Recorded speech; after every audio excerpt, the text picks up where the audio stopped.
Chegamos aí ao quarto vídeo, meu companheiro. Quarto vídeo. E é interessante essa questão do quarto vídeo, porque, assim, acho que na maioria dos casos, ou de qualquer pessoa que nós vamos compartilhar isso, ok, é só um quarto vídeo, parabéns que vocês continuaram, né? Que vocês chegaram até aqui. Mas se for ver, até o momento desse vídeo, né, esse vídeo está sendo gravado em 2025. Até o momento da gravação desse vídeo, nós não chegamos nem a 50 seguidores, talvez nem a 30. Ou seja, com certeza não temos plaquinha na parede, não temos monetização, não temos patrocínios de marcas e coisas do tipo. Tal. Mas como é especial chegar no quarto vídeo, né? Porque quando eu penso nesse quarto vídeo, eu penso em literalmente as coisas que você precisa, o poder da escolha, né? Por exemplo, eu vou escolher gravar, mas quando eu falo escolher, é óbvio, você tem que escolher. Não, mas não é tão óbvio assim. Porque quando você escolhe gravar, você está escolhendo deixar de fazer várias outras coisas. E sem a dopamina ou sem o estímulo rápido, né? Total. Uma vez, a gente não está ganhando nada financeiramente para estar aqui, né? É uma construção. Então, esse lugar do quarto vídeo, primeiramente, né? Parabéns para nós, muito obrigado aí pela sua parceria, por caminhar junto comigo e acreditar junto comigo na prática. Mas assim, quando eu estava pensando sobre esse quarto vídeo, e como eu falei, né? Talvez para a maioria das pessoas não vai ter um simbolismo nenhum, assim, né? Sobre o que a gente está fazendo aqui. Para nós tem, e o canal não vai acabar no quarto vídeo, ele vai continuar. E não quer dizer que a próxima meta são 8, mas enfim, esse quarto era importante para a gente e me lembra de algo que eu aprendi uns anos atrás sobre a importância da sala de troféus, sabe? Que ora essa sala ela vai ser de pensamentos, coisas que você vai lembrar que você fez, horas ela vai realmente ser física, né? Só que é importante que ela seja física, né? Que você vai pegar alguma coisa, sabe aquelas mentiras que às vezes vem na nossa mente, assim, nossa, esse ano eu não avancei nada, nem tem essas coisas do tipo. E aí você pode pegar alguma coisa e falar, não, esse ano eu me formei no curso tal, esse ano eu viajei para tal lugar, então aquilo ali meio que acessa um lugar na nossa memória que é muito importante, né? No nosso caso aqui, a gente não tem algo físico, mas esse vídeo vai ficar gravado para sempre, vai ficar salvo enquanto a plataforma do YouTube existir, né? Consideramos ali que o vídeo vai ficar. Então, sempre que a gente olhar para esse quarto vídeo, a gente vai pensar, nossa, a gente começou, e aí teve semanas que a gente teve febre, que aí a fazer de trabalho, um monte de coisa, mas nós escolhemos chegar até aqui, né? Isso é muito legal. Então, algo que eu acho importante, eu não ligava para isso, eu comecei a me importar mais com isso, talvez porque a gente sempre quer alguma coisa. Não sei se você passa por isso, mas, por exemplo, se eu falar para você qualquer valor, se eu falar para você 50 mil reais a 50 centavos, eu duvido que você demore mais de um minuto para escolher alguma coisa que você compraria com aquele dinheiro. Porque a gente sempre quer alguma coisa, né? Só que eu acho que nessa busca desenfreada por sempre querer alguma coisa, acaba que tudo fica muito descartável, fica empoeirado muito rápido. Então, por exemplo, quando eu namorava minha esposa, eu queria muito casar. Hoje eu casei, beleza. Só que agora eu quero outras coisas, em família, construir outras coisas. E parece que esse sentimento, tipo assim, nossa, eu queria casar, agora casei, ele fica empoeirado rápido, né? Porque agora eu quero outra coisa.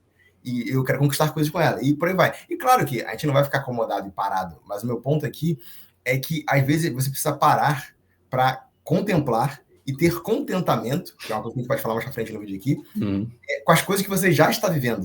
Tipo assim, cara, não importa quantas pessoas zoem a gente, e algumas pessoas nos bastidores nos zoam, nós conseguimos. Estamos aqui, temos um canal no YouTube que ele tem a sua frequência, estamos no quarto vídeo, tem muita coisa que a gente quer viver ainda, muitos outros vídeos que a gente vai lançar, formatos diferentes, mas chegamos até aqui, vale a pena ser celebrado. E esse é um dos troféus que vai estar na sala de muitos outros, né? Então, eu acho que essa busca desenfreada por sempre querer alguma coisa, ela acaba nos prejudicando para valorizar momentos como esse, que é um vídeo que a gente não está gravando para viralizar, que a gente está gravando porque é um marco para a gente, né? E, enfim, de algo muito especial que a gente está vivendo, né? Total, e marca profundamente, né? A gente fez um contrato, um acordo. Esse contrato é uma palavra muito forte, mas a gente fez um acordo com os sentimentos que não são agradáveis, né? A incerteza, a insegurança, né? Embora pareça, né, ou deva parecer natural a nossa fala ou a nossa dinâmica, a gente ainda convive aí com alguns, vamos personificar sentimentos, né, com sentimentos de insegurança, outros sentimentos, cara, essa não é a melhor versão de mim, esse não é o melhor dia, esse não é o melhor papo, eu sei que eu consigo produzir e falar de maneira mais rica ou de maneira bem mais sábia, mas esse é o único momento que se tem, que é o agora, e a gente né, traz para a conversa esses sentimentos como se fossem pessoinhas, né, traz ali a insegurança, traz todos esses personagens, senta do ladinho aqui e vamos gravar o vídeo que a gente tem que gravar e fazer o que a gente tem que fazer, né, Jimmy? E aí você falava ali de troféus, me veio uma analogia muito interessante na cabeça, que é a vivência do atleta, seja qual for a área, o atleta ele chega nos troféus maiores só depois que ele conquistou e colecionou troféus menores. E é até engraçado, porque isso a gente vê mesmo ilustrado na dinâmica dos eventos. Então, você é um atleta, entre aspas, não, né? Você é um atleta amador, você participa de eventos que, em tese, são mais baratos, e a confecção dos troféus, né, precisam ser mais baratos, e o troféu, muitas vezes, ele é mais simples e ele é menor. Mas, e aí você pega, né, terceiro, segundo, primeiro lugar, enfim, você pega aquele troféu pequeno, leva para casa, e aí coloca numa estante e você começa uma coleção de troféus. E aí é nítido, né, se a gente compara ali um troféu de uma Champions da vida lá, eu não gosto de futebol, mas enfim, ali de um torneio ou de um evento de futebol que é global e que é muito importante e tal, tais, você analisa o preço e o detalhe, né? O objeto mesmo do troféu, em relação à precificação, em relação a detalhe, ele é bem mais trabalhado e bem mais caro, né? E aí é engraçado que o atleta, mentalmente, ele viveu esses momentos, ele sabe que em casa ele tem a coleção de troféus que são menores, e ele sabe, no ato ali onde que ele levanta um troféu que é pesado e maior, né? Parece que eu imagino que é na cabeça desse atleta passe, né, um vídeo de toda a vida em que ele ganhou troféus menores, em que ele colecionou várias medalhas pequenas, não valiosas, para que ele chegasse naquele troféuzão, naquele objeto ali de desejo que é maior, que é mais caro, enfim. Isso é a ilustração adequada para a gente começar falando de troféu, porque cada vídeo aqui é um pequeno e singelo troféu na nossa coleção. Mas a gente sabe, e é isso que nos anima, que o troféu grande, ele vem com a maturidade do atleta, ele vem com história, ele vem com contexto, ele vem com um vídeo atrás do outro. E é isso que a gente vai construindo aqui, lado a lado, todo dia, garantindo só o que a gente pode, né, fazer que deve ser feito. Que hoje foi o vídeo. Hoje é contextualizando o pleno feriado, em que a gente, mesmo em feriado, a gente tem outras atribuições e outras coisas que a gente precisa dinamizar, né, e até mostra para o pessoal, né, que está assistindo, inclusive depois da gravação desse vídeo, né? Mas por hora, agora, neste momento, é cumprindo o que deve fazer, o que deve ser feito, que é mais um troféuzinho para nossa coleção. E é mental, né, Jimmy? É claro, é uma analogia que se faz. Eu me lembro ali da série de Sherlock Holmes, não sei aonde eu vi essa série, mas teve um episódio em específico que eles falavam sobre o tal acho que é quase metodologia, né, do palácio mental, uma técnica de memória em que você ilustra na mente um cenário para lembrar facilmente de informações em outro contexto, ou uma outra hora. E aí, na série, né, eles faziam a alusão a uma sequência de números. Então, só para ilustrar para a galera, se a gente aqui precisasse gravar uma sequência de 3 números, né, 369, tá? E eu preciso agora, Ezequias, gravar a numeração, né, a sequência de números 369. Então, eu imaginaria um caminho para a entrada de um belo castelo, uma porta preta, madeirada, né, com aqueles, eu esqueci o nome daqueles batedores ali, né, esculpido com a face de um leão, né, e ao lado o número dourado escrito 369. E aí a ideia dessa metodologia é que sempre que eu me lembrar deste contexto, né, entrando ali, indo em direção a uma porta desse castelo belo que eu imaginei, que eu figurei na mente, é que eu lembre instantaneamente dos números que estavam ali na porta. Então eu tangibilizo o número na minha memória. E aí alguém vem e adiciona mais 3 números para ser arquivados, né, assim, para serem lembrados, armazenados. E exponhamos que seja 211, né?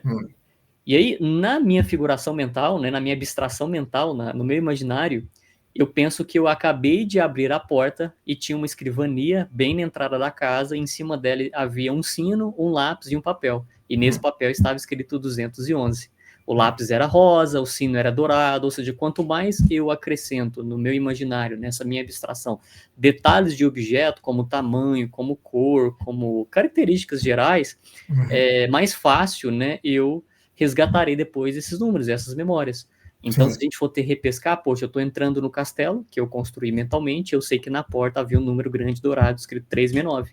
E aí, quando eu abro a porta, eu lembro da escrivania, que me puxa a lembrar dos sinos, que me puxa a memória do lápis, que me puxa a memória do papel, que me puxa a memória do número 211. Eu achei isso fascinante. E isso, para nós aqui, voltando para a nossa analogia e para o tema que é o troféu, é uma ilustração que, na minha visão, ela é muito relevante para o nosso cérebro no aspecto de motivadores, né? Então, a gente acaba tendo motivadores ali, que eles são essenciais para que a gente continue a executar e a fazer aquilo que a gente propôs, né? No caso desse projeto da Poria. Então, mentalmente mesmo, é como eu me sinto como desenhando essa sala de troféus, tangibilizando cada troféu, cada conquista.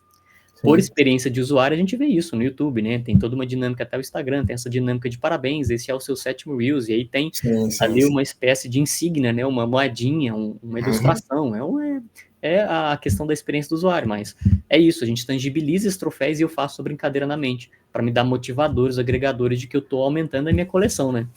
Não, com certeza. Muito bom, muito bom. E você falando sobre essa questão da memória e tal, estava pensando aqui que eu acredito que esses símbolos, né, o troféu e tudo mais, que nós atribuímos a um troféu, né, chamamos assim, eles servem porque quando a memória falha ou quando ela nos engana, né, nós voltamos para o símbolo. Então, por exemplo, quando a memória falha no sentido de esquecemos algumas coisas, né? Esse ano, eu e minha esposa começamos um hábito, acho que está até aqui em cima, um caderno, que é o Caderno da Gratidão. Então, legal, cara. todo mês, assim, eu divido por meses, né? Então, começa o mês, eu coloco o nome do mês ali e tal, e sempre que acontece alguma coisa, nós anotamos. E a nossa ideia é revisitar isso no final do ano.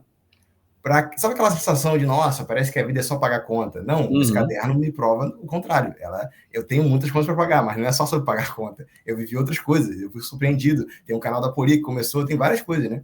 Então, eu acho que quando a memória falha, ou quando ela nos engana, é importante você ter símbolos, né? Que eles façam você revisitar coisas, né? Então, só que aí tem um ponto, né? Por exemplo, nós dois encaramos o 4º vídeo como troféu. Mas uma pessoa que está assistindo esse vídeo não vai encarar isso como troféu, vai encarar outra coisa. E aí eu entro também, isso é bem pessoal, mas no critério de avaliação do que você coloca como troféu, né? Que isso aí eu acho que é importante. Que aí seria, na nossa linguagem do marketing, no empreendedorismo, os KPIs, né? Que a gente chama, que são os indicadores de sucesso. Como assim? Você inicia um projeto, né? Me corrija se eu estiver errado. Você inicia um projeto e você precisa saber os objetivos e o que você vai usar para metrificar o seu sucesso. Claro, se a pessoa começa uma empresa, se ela vende um produto, é óbvio que o indicador mais importante ele vai ser ali vender, né?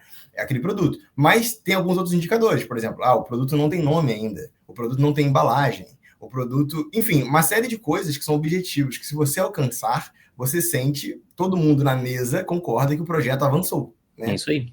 Esse eu vejo como um erro que nós cometemos, quando eu coloco nós dois, e quem estiver assistindo comete também, que é não pensar sobre isso. Por exemplo, nós temos um canal no YouTube aqui, que, na verdade, o canal no YouTube ele é parte de um todo muito maior, né, da Aporia, mas existem, assim como eu falei do produto, que o indicador previsível e almejado é a venda, os indicadores para quem começa o canal no YouTube é os inscritos, é a plaquinha, é conquistar monetização, você ter patrocínios, ou seja, são indicadores que nós não desprezamos esses.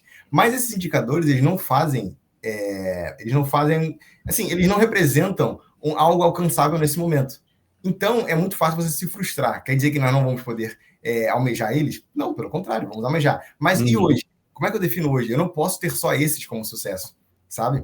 E aí, você sabe que eu gosto de Fórmula 1 ali e tal, e tem uma coisa que eu acho interessante na Fórmula 1, quem acompanha os campeonatos, né, ano a ano, você percebe uns pontos importantes. Todo mundo quer o pódio. Todo mundo quer chegar no primeiro lugar. Todos os pilotos. Só que eles também têm um bom senso do seguinte, vamos dizer que a sua escuderia ela ficou em último no campeonato. Ou seja, o ano todo, passou-se o ano todo, e você no final do ano você ficou em último. Esse piloto que ficou em último, é óbvio que ele quer ser o primeiro lugar. Mas sério mesmo que ele acredita que ele vai pular do último para primeiro no ano seguinte? Não, então ele trabalha duro para poder subir 1 ou 2 posições no campeonato geral. Se ele encerra o outro ano, esse ano ele encerrou em último. Se ele encerrar o outro em penúltimo ou em antepenúltimo, é churrascaria, champanhe estourando. Por quê? Evoluiu. E isso eu acho legal. Só que ele não perdeu o foco. O foco dele continua sendo, eu quero ser campeão mundial. Para ser campeão mundial, eu tenho que chegar em primeiro lugar. Só que eu tenho consciência, seja por carro, por equipe, por resultado, desempenho, que é um indicador de sucesso ser campeão mundial, só que não é um indicador de sucesso para eu mirar agora. Agora eu preciso mirar em outros. Por exemplo, na Fórmula 1 também tem muito essa questão dos pilotos que trazem o carro para casa. Como assim? É muito comum acontecer em acidente, né? Então, o piloto que ele passa uma grande temporada sem bater, ele é muito bem visto pelas equipes, porque é muito caro você fazer a manutenção naquele carro. São milhões. Então, se o cara dá de cara no muro, além da saúde dele ser prejudicada, são milhões no muro. Então tem que Uhum. construir um carro de novo. Então, talvez, se ele teve uma temporada anterior muito ruim, que ele bateu muito, que ele quebrou muito, esse poderia ser um indicador de sucesso. Cara, eu estou a 5 corridas sem bater. Sem bater. São Boa. a 5 corridas sem fritar o motor. Então, é isso. Os outros não vão ver com grande valor. Mas para ele é importante, porque ele está aumentando a credibilidade dele com a equipe dele. Então, assim, eu sou um piloto que estou trazendo o carro de volta para casa. Do jeito que eu peguei, ele está voltando, né? Uhum. E no nosso caso aqui, agora foi o 4º vídeo. E o próximo, uma outra coisa. Então, eu não sei se você concorda com isso, mas eu acho que é um bom exercício. Às vezes ele é meio chato, mas eu acho que ele tem que ser feito. Que, tipo assim, iniciei alguma coisa. Academia, escrevendo um livro, o que for. Eu preciso definir o que vai ser sucesso para mim, sabe? Tipo, eu estou escrevendo um livro. É claro que você quer que ele seja best-seller, mas tá. Mas talvez um sucesso seria, cara, eu estou conseguindo escrever 200 páginas por, sei lá, 3 dias, uma semana. E aí isso vai dando uma satisfação, né? De você sentir. Eu acho que de tudo isso que eu estou falando, eu acho que é o ponto de você sentir que você está avançando. Então, se a gente ficar mirando só na plaquinha de 100 mil inscritos, cara, vai ser muito difícil a gente sentir que está andando. Porque hoje, no momento desse vídeo, nós temos menos de 50. Não é 50 mil, menos de 50 mesmo. É isso aí. Agora, se um dos indicadores de sucesso é ter constância e chegar no 4º, cara, eu tô avançando, eu consegui bater o 4º. E... Boa. É isso aí, a gente pode até tangibilizar. Eu fiz a questão de entrar aqui rapidinho para trazer uma dinâmica diferente nesse vídeo dos anteriores. E tem estatística do canal, que a gente pode abrir aqui, né, Jimmy? Tranquilamente. E olha para você ver que exemplo adequado aí para o que você traz, ó. Inscritos atuais, 25. Só que tem um detalhe. Aumento de 22 novos inscritos nos últimos 28 dias. Então, eu tenho as duas coisas principais para, né, o KPI, para um KPI. Eu tenho um indicador e tenho um período. Então, eu sei que nos últimos 28 dias, aumentamos em 22 novos inscritos. Então, tem um período, 28 dias, e tem um indicador, 22 novos inscritos. Poxa, tá fácil. Se eu não tenho meta alguma, se eu não pensei em nada, no mínimo, que eu comece a mensurar a mesma quantidade de novos inscritos no mesmo período. Então, o que a gente poderia visualizar e definir como meta para quem não tem nenhuma? Se eu conseguir 22 novos inscritos em 28 dias, eu vou esperar 28 dias. E aí eu prevejo, né, alcançar mais 22 inscritos. Se esse número for menor, inferior, fica óbvio. Alguma coisa aconteceu de errado com o canal, os vídeos, o engajamento, a interação não está tão atrativa, talvez os temas abordados, talvez a thumbnail. Isso já vai me dar um cenário completo de alterações, de modificações, de otimizar. Eu preciso otimizar as thumbnails. A gente estava falando aquele dia, né, Jimmy? Hoje a gente tem aqui, o YouTube nos fornece a possibilidade de testar as thumbs, testar as imagens, as capas que vai em cada vídeo, né? Então isso poderia ser um teste que ele só foi aliviável, né? A gente só parou para prestar atenção nele porque a gente viu que a quantidade de novos inscritos diminuiu. E a gente correu para ver o que a gente consegue melhorar e otimizar. Então, olha, falando de YouTube, a gente tem aqui o número de inscritos, o número de visualizações gerais e o tempo de exibição em horas. Então, nesse exemplo, a gente tem 3 KPIs claros. 3 indicadores para a gente analisar todo mês a performance do nosso canal. Se a gente acaba sendo um termômetro, acaba não é um termômetro, né? É se a gente está longe demais ou perto demais das nossas metas, do nosso objetivo para o canal.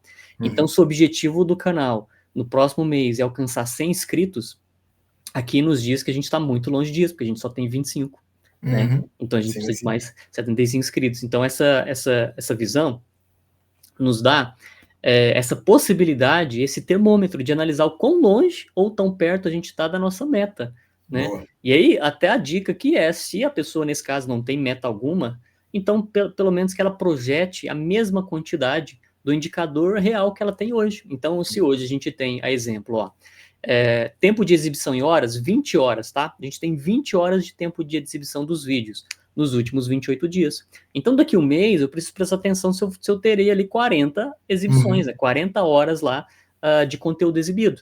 E aí eu sei que, pelo menos, o canal está estagnado, mas ele não piorou, né? Assim, eu estou mantendo as coisas como elas são. Isso é um bom cenário? Não é, mas é um papo para um outro momento. O papo aqui é a gente ter indicadores na mão para poder analisar o quão longe ou quão perto a gente está da nossa meta. Então, aqui a gente deu o exemplo de 3, né? 25 inscritos, 217 visualizações e tempo de exibição 20.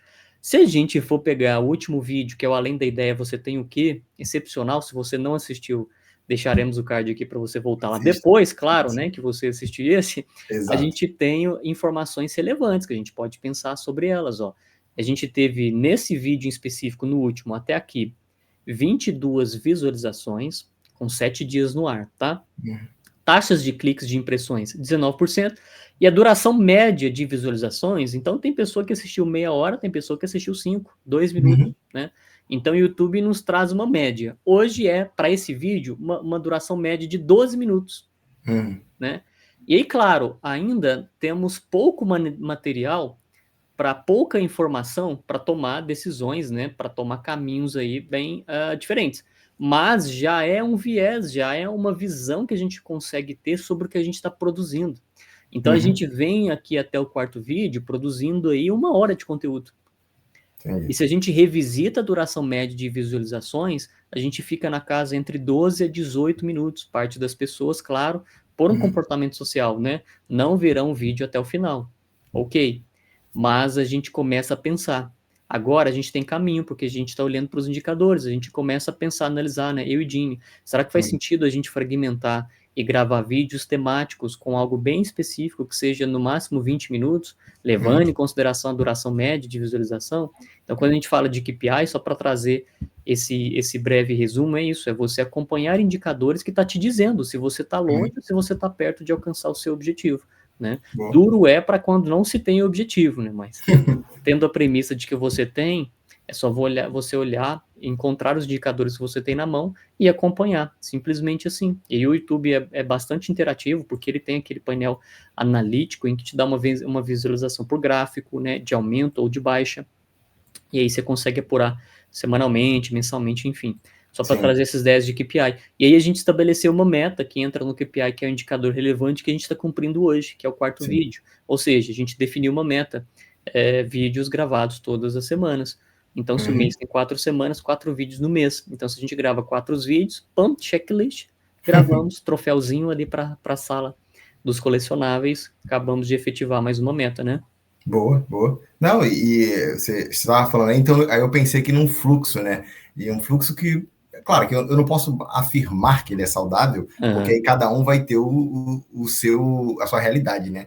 Mas, beleza, você iniciou um projeto, seja ele qual for, você revisitou o propósito daquilo, inclusive vamos colocar aqui um outro card, que é para o primeiro vídeo, né, que fala do por que é tão difícil começar, e a gente fala lá sobre essa questão de dificuldade, quando você não tem um definido propósito, né, acaba se tornando uma dificuldade, mas beleza, passei por isso aí, e aí defini os KPIs, né, iniciais, e aí eu vou executar aquilo ali, como você falou, um dos nossos era o quarto vídeo, chegamos até aqui.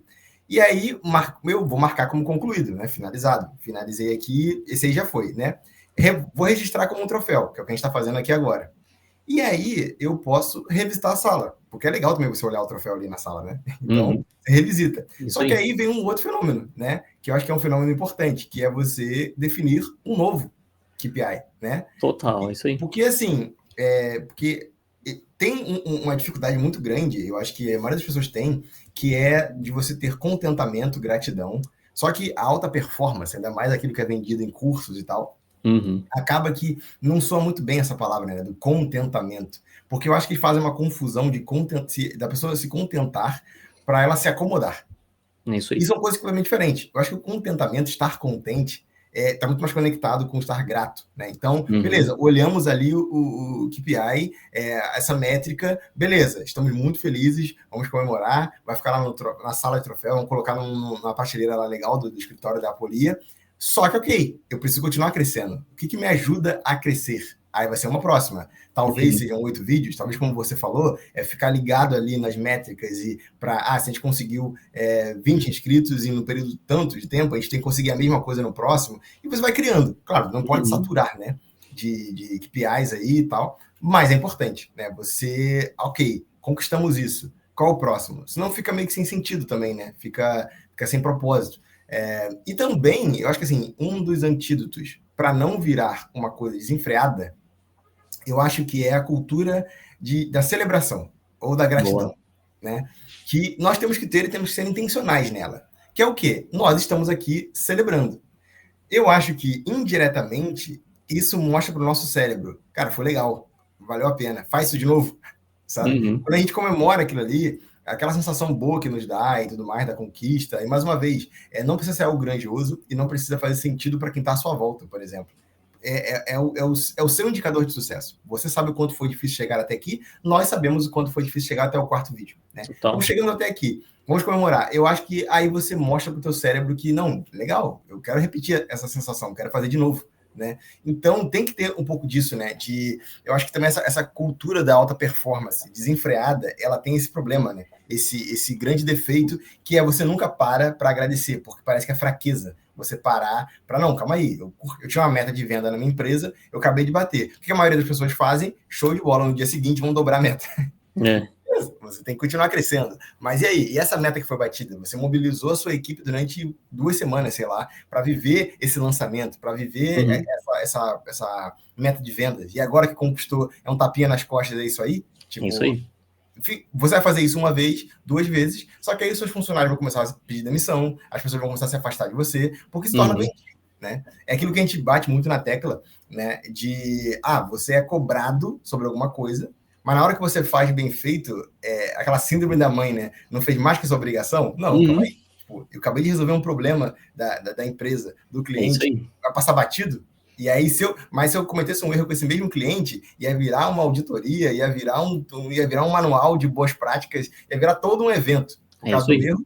Mas aí, o acerto é isso aí, mandou bem. Então, assim, é essa cultura da celebração que eu acho que nós temos que também ser intencionais e ficar de olho, porque a alta performance, ela engole a gente, né? Então, a gente está falando isso agora, mas quando o canal tiver 100 mil inscritos, 200 mil inscritos, tiver um monte de coisa acontecendo, talvez a gente tenha que revisitar esse vídeo aqui e lembrar que, não, mas calma aí, vocês estão comemorando o que vocês viveram, né? E, verdade. É um conceito que tem que estar sempre vivo na gente, né? E a gente também, cabe aqui, Jimmy, a gente transportar essa ideia da analogia do troféu para um troféu físico.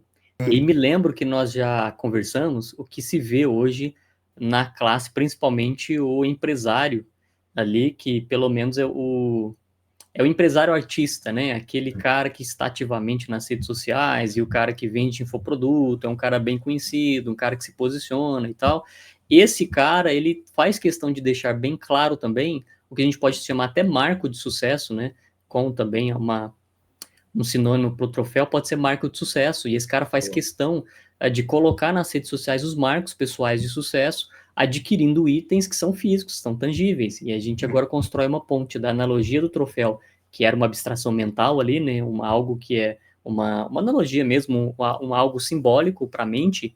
Agora a gente transfere para o campo da materialidade, que os grandes, né, pessoas que nós admiramos, que a gente vê, eles materializam essa conquista, essa vitória, né?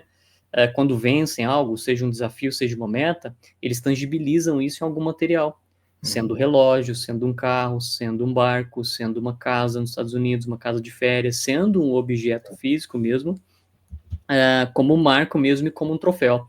E você falando também me veio na mente uma questão óbvia que a gente não pode ignorar. A gente precisa a todo momento pensar que o troféu, ele precisa ser, o valor, né, daquele troféu, ele precisa ser equiparado ao tamanho do desafio em que se venceu, ou aquilo que se conquistou. Muitas vezes, quando você traz as metas, principalmente empresariais, muitas vezes o troféu, aquilo que é destinado ao funcionário, está aquém do que foi proposto ou pedido. Então, o desafio era grande demais e a bonificação pequena demais. E deve existir uma equiparação. Quanto maior o desafio, quanto maior a meta, maior a bonificação. Esse processo de gamificação, ele precisa ser linear, sabe? Quanto maior o objetivo, maior o troféu, mais caro, né, de mais valor. E aí, isso para as nossas vidas, a gente começa agora, foi até uma questão que a gente já conversou sobre isso, a gente, inclusive, faz planos para tangibilizar esta questão. Então, nós temos planos e projetos que monetizam tudo isso que a gente faz no digital, e a ideia sempre, né, de um projeto que se inicia no digital, uma hora ou outra ela se esbarra nesse caminho necessário, né, que você só consegue avançar se você monetizar aquilo que você faz no meio digital. Fora isso, não há caminhos, não é romântico, não é fácil. Ou você monetiza e fatura por meio digital, ou você não consegue seguir, né? O jogo é esse, né? Então, a gente já conversou sobre isso, nós temos metas aqui de produtos monetizáveis, né, que nos darão faturamento, e parte desse faturamento será para marcos, será para troféus, pessoais com itens, com aquisições, com sonhos, com objetivos que a gente tenha de maneira particular, e a gente vai tangibilizar isso no item, num carro, né? Pode ser um carro, pode ser uma casa, veraneio, né? Uma casa de férias, um relógio, né? Aqui a gente, nós dois, né?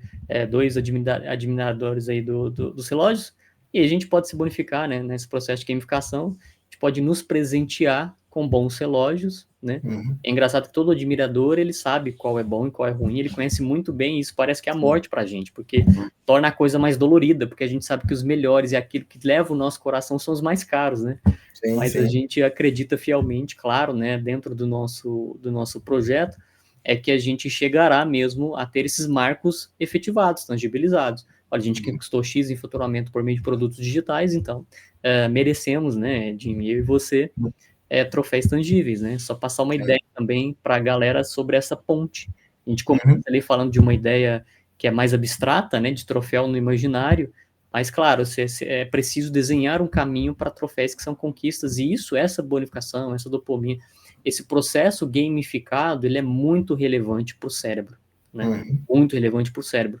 A MIT lá soltou um paper, e a galera está começando a falar agora disso no Instagram, só porque eu lembrei, Jimmy, que já, claro, né, num gráfico lá muito deprimente, já constataram que usuários assíduos do ChatGPT agora fazem até 40% a menos de conexões neuronais. Nossa. Então, o neurônio, ele passa a não comunicar com os coleguinhas, com usuários, né, assíduos aí que utilizam o ChatGPT pelo menos 2 a 3 vezes por dia. É uma realidade. Então, o usuário do ChatGPT, como ele vai ter tudo o que ele precisa sem muito esforço, né? Pensa, eu gosto daquele desenho lá do sofá, o cara tá no sofá e o controle tá do lado, então ele vai mudar o volume, né, ele pega o braço dele, né, vá até o controle, gruda no controle, e aí ele altera o canal, ele mexe no volume, mas ele consegue ainda fazer essa interação de pegar o controle. E aí o cara quer comer a pipoca, o braço dele vai até a vasilha da pipoca, o cara quer tomar um refrigerante, o braço dele vai até a Coca-Cola e pega. E aí é uma analogia para essas conexões neuronais. Sempre que o neurônio precisa de uma informação que não está agrupada a ele, ele vai buscar de um coleguinha, ele vai pegar um outro neurônio na mão. Olha, vem cá, eu preciso de você agora para a gente resolver isso. Olha, vem cá, eu preciso de você agora, e chame a galera aí, chama seu grupo tudo para cá, chama você, vem você mais 10. E aí na interação com o ChatGPT isso não existe mais, porque esse trabalho de um neurônio recrutar outros neurônios, pegar na mãozinha e falar, vem para cá para a gente pensar juntos, ele acontece quando você está em face de um desafio, e aí você, utilizando a mente, você precisa desvendar aquilo, ou chegar a uma frase, né, ou chegar a uma estrutura textual, a chegar a um pensamento. Agora, no mundo onde você só solicita para o ChatGPT, ele te traz isso, acaba que o neurônio lá, ele está falando assim, gente, não preciso mais convidar ninguém aqui para minha casinha, eu sozinho estou dando conta de trabalho. Sim. E aí é factual que, né, 40% aí dessa galera já... e aí o estudo lá traz até alguns exemplos práticos lá de pesquisas, e a galera, assim, estão parando mesmo de ter todos os atributos de criatividade, e contexto de algo específico cognitivo, né, que as pessoas apresentavam lá, que era um contraste na sociedade. Fulano é muito inteligente porque fala bem, ou porque é criativo, porque o que ele produz é muito da hora, é muito massa. Isso, né, por tendência, vai parar de existir na humanidade. E elevando aqui de novo, né, para o nosso assunto dos troféus, quando a gente fala, né, quando a gente propõe esse desenho de abstração mental de conquistas, é para que você execute mesmo, assim, né, na mente, todo esse atributo de, cara, eu conquistei, eu quebrei mais uma barreira, e aí você tenha motivadores para prosseguir, né? Então, de maneira geral, é por isso que eu puxei esse assunto, é que se as pessoas, elas, cada vez mais, elas estão precisando menos do imaginário, menos da questão abstrata da coisa, que é a festa da mente, que é a ilustração, né, que a mente faz. Então, as pessoas muitas vezes não encontram motivadores em nada, em contexto de vida, em contexto de propósito, ou seja ele qual for, porque elas perderam uma capacidade ancestral do ser humano, né, de ter um palácio imaginativo, de ilustrações, de abstrações. Tudo lhe é permitido na mente e é, de fato, ilimitado, né? Nós conseguimos, agora, nesse real instante, a gente consegue pensar em qualquer tipo de vida conhecida, em qualquer cenário, em qualquer ilustração, em qualquer objeto, qualquer animal, qualquer padrão arquitetônico, qualquer país, a gente consegue se transportar agora, pensando rapidamente para qualquer cenário do mundo físico em que a gente já teve contato. E as pessoas estão perdendo esse acesso a esse ferramental que é poderoso. Então, por utilizar muito esses modelos generativos que entregam material bruto pronto, as pessoas têm parado de acessar esses palácios mentais, entendeu? E aí a gente perde em capacidade cognitiva, é óbvio.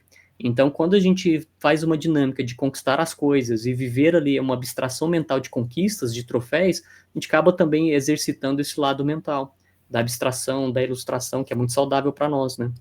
Sim, sim. Não, muito bom. Quando você falava aqui, eu estava pensando que até pode ser a minha última inserção aqui no nosso papo de hoje, mas também dessa importância, né? Esse desafio todo sobre, eu tenho que definir quais são os indicadores de sucesso. Mas, e como é que eu equilibro isso, né? De tipo, indicadores de sucesso grandiosos, como você falou. Vou bater a meta de venda, vou comprar um relógio de 50 mil, que é para simbolizar. Mas para eu comprar esse relógio de 50 mil, eu vendi 1 milhão, 2 milhões. Então, esse 50 mil é meio que diluído. E como é que eu vou equilibrar isso, né? Para aí o oposto disso, né? Metas muito, muito simples. Muito simples. E aí que viram um tédio, né? Porque assim, elas são tão simples que elas não me esticam de maneira nenhuma, né? Então, acho que tem que ter... Por exemplo, a nossa meta atual que foi batida foi dos 4 vídeos. Ela não gerou tédio na gente porque ela também tinha uma certa dificuldade, né? Nós tivemos, como você falou, hoje é feriado, estamos aqui gravando e tal, a gente teve que parar outras coisas para fazer, tentou gravar outros dias e não conseguiu, mas não vamos deixar passar a semana, vamos gravar, porque é um por semana e tal, e vamos lá. Mas até o momento desse vídeo é um por semana, né? Então, eu acho que é um bom equilíbrio. Então, se a pessoa ela tem uma meta, vamos levar para o lado dos esportes, né? Ela quer correr a meia maratona, mas ela nunca participou de uma prova, ela tem que ter alguma coisa que ela mantenha esse alvo da meia maratona, né? Mas ela precisa, talvez, fazer uma média de KMs, né? Semana ali, alguma coisa que ela sinta que ela teve um esforço, ela venceu e tá. Isso é uma coisa importante, né? De alguma forma, aproximando da grande meta que ela tem. Mesmo que seja um passinho de cada vez, né? Eu acho que também tem esse lado, porque quando você exagera muito na mente, você pode ter o burnout, por exemplo. Quando você exagera muito nessa meta, por exemplo, não, agora a nossa meta, nós temos que ter a plaquinha do YouTube. Então, seja lá o que tiver que fazer, eu quero a plaquinha do YouTube. Aí você começa aquilo ali, só que demora para vir, e aí um vídeo dá certo, o outro não dá, e tal. Então aquilo ali vai gerando um cansaço na sua mente, você vai perdendo o prazer de fazer a coisa, e o propósito vai ficando muito distante, né? E por outro lado, como eu falei, se você coloca uma coisa muito simples, vira tedioso para você, tipo, já tá fácil demais. É o clássico jogo de videogame, né? Quando você coloca no fácil, beleza, você fica feliz que você passa a primeira fase, a segunda, a terceira, mas chega uma hora que tá tão previsível que para você perde a graça. Aí larga o jogo e faz outra coisa, porque tava fácil demais, né? Então, acho que um último acréscimo que eu queria fazer é sobre esse equilíbrio, né? Como foi o exemplo da Fórmula 1 ali. Você quer o pódio, você quer o número 1 lá, ok. Mas qual é o seu cenário hoje? Quando eu falo cenário hoje, de coisas que você domina e que você não domina, né? Por exemplo, tem coisa que você não vai dominar. Talvez o lugar que você está morando hoje, a condição financeira, algumas coisas que parece que você domina, mas na verdade, assim, é um cenário que você está inserido e você está fazendo coisa para mudar aquilo ali. Mas hoje você não consegue estalar o dedo e mudar aquilo ali, né? Agora, eu consigo, por exemplo, se a pessoa está passando por algum problema emocional, por mais que seja muito difícil, ela pode colocar uma força extra e pedir ajuda especializada. Então, assim, tem coisa que está mais no seu controle, né? E esse é um dos cenários que você precisa pensar para saber, beleza, eu quero colocar troféus na minha sala, eu quero ter conquistas, eu quero ter indicadores de sucesso, mas vai equilibrando, né? Tem os seus grandes indicadores de que você quer dar a volta ao mundo, então isso aí vai simbolizar uma coisa para você, beleza. Mas hoje, o que você pode fazer? Talvez se matricular no curso de inglês. Esse vai ser o KPI de agora, né? Para que você chegue lá e você consiga se desenvolver melhor, né? Então, esse equilíbrio, né? Acho que esse equilíbrio é uma coisa que ela não é fácil, mas a gente precisa constantemente, né, estar avaliando algo sobre isso, né? Total, excelente colaboração, Jimmy. Você falando ali me veio a memória também na jornada do troféu. Sobretudo, tenha um parceiro que pode ser encarado ali como seu técnico na jornada, na analogia do atleta, né? Porque eu não sei em contextos, né? Entendo pouco sobre o futebol. Não sei no futebol, mas em alguns esportes, o técnico acaba recebendo 4 vezes menos do que o artista, do que o atleta, que ele vira artista. E aí é sempre isso, né? Qual a efetividade, a importância do técnico né, para a performance daquele atleta. Puxa, é algo muito valoroso ali, né? A gente tem ali, a gente pelo menos imagina que várias questões que nós vemos no atleta foram concebidas pelo técnico, né? Se não houvesse aquele técnico específico, nós tínhamos outro tipo de atleta. Então, sobretudo na jornada dos troféus, tenha um parceiro ou tenha alguém. Eu acho que a gente tem, Deus foi muito inteligente, né, em fabricar ali essa questão de dependência, né? O quanto nós somos dependentes de um segundo, do coletivo ou de uma segunda pessoa. E aí no nosso cenário, tanto que é valioso para nós ter esta parceria, porque é um motivador que muitas vezes não está em você, mas estará ali no seu técnico ou no seu parceiro, né? Muitas vezes é uma motivação que eu não terei, Sim. mas que o Jimmy vai me emprestar ali por hora, porque eu vou precisar daquele dia, daquele motivador. E aí, na jornada dos troféus é uma coisa que tem feito a diferença e com certeza é algo que a gente fala porque a gente vive isso na pele, né? E faz sentido. Então, nesta jornada, se parece difícil demais, se não há motivadores, você não consegue executar essa abstração, essa ilustração mental do troféu, né? Que você grude com alguém e não siga sozinho. Boa. Ache um louco, ache alguém que compartilhe os teus sonhos, os teus desejos, os teus projetos ali, cola nessa pessoa e vai que com certeza você facilitará muita jornada, né? Boa, boa. E é isso, eu acredito que esse assunto ele não finaliza aqui. Se a gente for gravar sobre isso daqui a 6 meses, a gente vai ter enriquecido mais com as nossas experiências, né? Que a gente não fala aqui só das teorias, mas daquilo que a gente tem vivido, né? Mas como ele não acaba por aqui, pedir a contribuição das pessoas que assistiram o vídeo até aqui, né? De colocar nos comentários um acréscimo sobre esse assunto. Como é que a pessoa encara essa questão de troféu para simbolizar algo na vida? Eu acho que até deixar mais específico, deixar uma pergunta aqui, né? Qual foi o último troféu que você colocou na sua sala? Claro, que se você quiser compartilhar, coloca aqui nos comentários. Nós vamos responder e colocar o nosso também. Na verdade, tem um público que você está assistindo aqui agora, é o 4º vídeo, mas nós temos outros também. Então, qual foi o último troféu aí, o mais recente, que você colocou na sua sala? No mais, agradecer pela jornada aí, chegamos ao 4º vídeo. Esse é só, eu não vou falar que é o início, ele não é o início, né? Mas ela é uma etapa fundamental que nós precisávamos ter passado, até para testar, né? Formato e tal, como é que nós iríamos fazer, e até para que o nosso cérebro visse que a gente está levando a sério, né? Que tem isso também. Começar, muita gente começa, mas para ali e tal. E eu sei que nós estamos ainda numa fase muito delicada, né? O 4º vídeo é muito pouco ainda, né? É um mês de conteúdo e muita coisa vai acontecer. E no meio desse caminho, talvez um dia a gente grave um especial aí, falando sobre várias coisas que a gente tentou fazer e não conseguiu na apolia nesse começo. Então, não tem um romantismo aqui no sentido de maquiar as coisas, né? Também temos desafios, submetas dentro dessas metas. A gente acabou não conseguindo cumprir, outras a gente conseguiu fazer, porque é um desafio real, né? Diário. Mas, enfim, só agradecer não só a quem está assistindo até aqui, mas o meu nobre companheiro de sempre aí. E vamos embora, que tem 8, que tem 16, que tem 40, que tem muita coisa pela frente ainda. Tem muita coisa. Obrigado, Jimmy. Um abraço, pessoal. Curta, compartilhe, comente muito. Contamos com vocês. Um abraço, até o próximo vídeo. É isso. Com Deus.